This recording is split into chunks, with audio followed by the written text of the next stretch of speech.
Brock has been getting us ready by taking his college football knowledge gleaned on the road over the course of the seasons and helping us get to know some players that might be good fits here in Seattle. The Seattle Seahawks select. This is Brock Huard's Draft Profile. You want traits? Check. You want a vocal leader? Check. At the end of the day, you have to say, okay, what's best for the organization? Can you make people around you better, and can you bring people together? Every day at 9 a.m. leading up to the draft. Ooh, that last little line. Sometimes I hear some of these opens, and they just resonate, and they just hit. That little line right there for Mr. Snyder is exactly what number 94 was for Michigan this year. Does he love to play? Does he bring people together? Does he elevate everyone around him? Defensive tackle Kris Jenkins does just that. As I say that name, you may remember a Kris Jenkins back in the day. Carolina? Yeah, you know what's just struck me? I'm looking at my board right now. There's no junior. You didn't need a junior put on it. And part of me is like, I wonder if that is super intentional, like you go make your own mark. Yeah, that was his pop's name, and his pop's was enormous. His pop's was a 330-pound, kind of Leonard Williams-esque guy in the middle that was so good for so long. Kris is not as massive as his dad. This Kris Jenkins measured at the combine, in fact, at 6'3", 299 pounds. A lot more in that line at Byron Murphy and Madubuike, that if you want to use that Madubuike is we heard last week from our buddy Matt Miller, like, okay, well, here's a Madubuike light kind of guy. He didn't run 4.7 like he did, but he ran 4.91.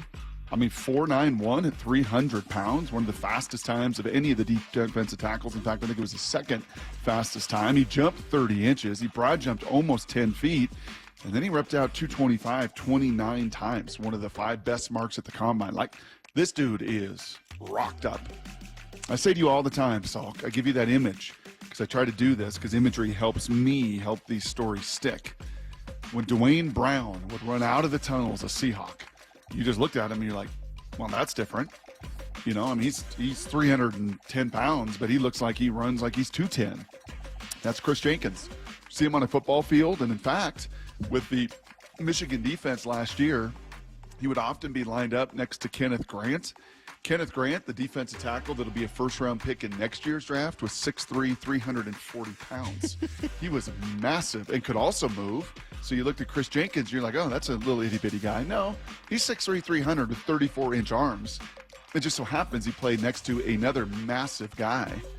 But he built what Jim Harbaugh would refer to constantly as the blue wall. You're not going to run against us. Built one of the best elite national championship title defense. And it started up front. It started with those guys.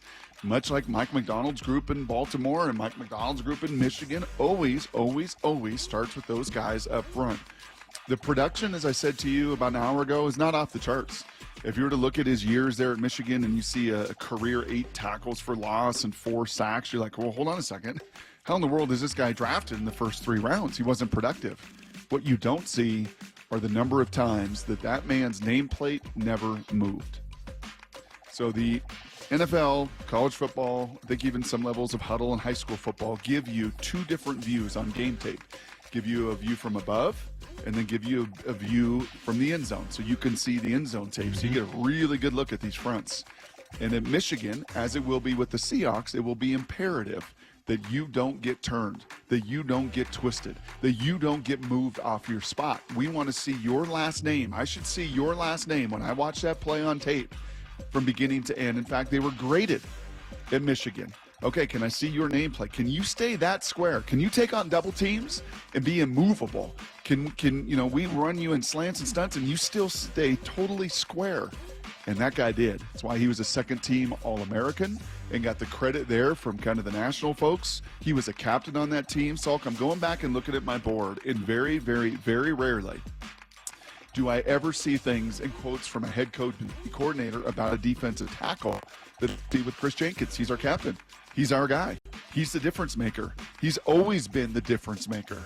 He's got a huge rate. If you wanted to study his pass rush win rate as a D tackle, it's one of the best in college football.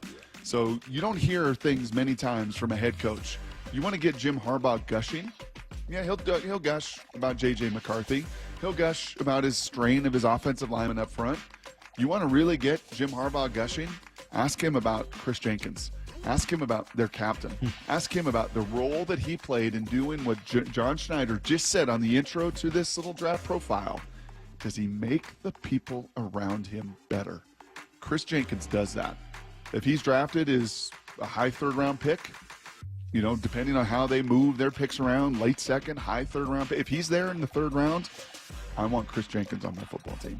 Sounds pretty good. Sounds very intriguing. His dad certainly was a heck of a football player. I remember him very well. Brought that team to a Super Bowl, right? Yes, they were sort of the first really, I guess the second good Carolina team, but really the first one. Jake Delhomme was the quarterback, and he wasn't anything special.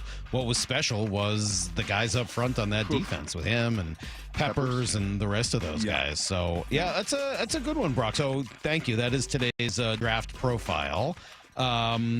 Late third round, is it possible? I don't know. No. We'll see. No? I don't know. I think the stuff, the makings of the inside are going to make him too good. You read kind of Lance Zierlein, you read Matt Miller, you read DJ, you read those guys, and they will say frame-wise, he's just certainly not what his dad was. Okay. He's not what Leonard Williams is. He's not what some of these elite guys are.